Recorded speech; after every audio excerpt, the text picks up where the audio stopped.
Dan Allah malam maganin girman an gama bawan Allah.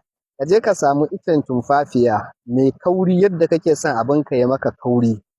Idan ka cire shi ka tafi da shi gida ko kuma ko a gurin ka kimanta yayi ba damuwa ka yanka daidai yadda kake son abinka ya maka tsayi.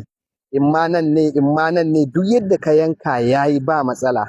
To sai ka tafi da wanda ka yanke kake son ya maka amfani ma'ana kake son abinkan ya dawo mai girma kamar haka. Amma na gaya maka ka ciri mai kauri yadda kake son yayi kauri in ka ciri siriri iya tsayin zaka gani ba zai kauri ba.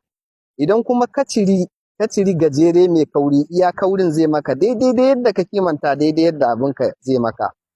Idan ka tashi ka shanya shi ya bushe amma ba a son kadangare ya hau kai in ya hau kai ya karye. Idan ya bushe ka daka shi ka sake ka daka yi dakan gari ya ɓace gaba ɗaya kar ka tankaɗe. Sai ka rubuta izazul ƙafa 17 rak da ikon Allah.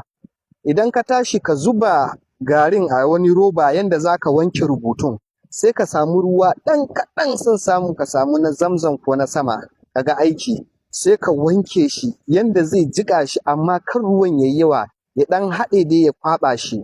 Idan dare yayi zaka kwanta masoyin annabi sai kana shafawa iya gabanka har da 'ya'yan marenanka kana shafawa amma in ka tashi shafawan turawa zaka na yi sama ba wai zaka na jawo shi baya bane.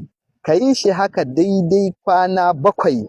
Idan ka yi wannan daidai kwana 7 annabi Muhammadu masoya manzan Allah an ba ku dan manzan Allah.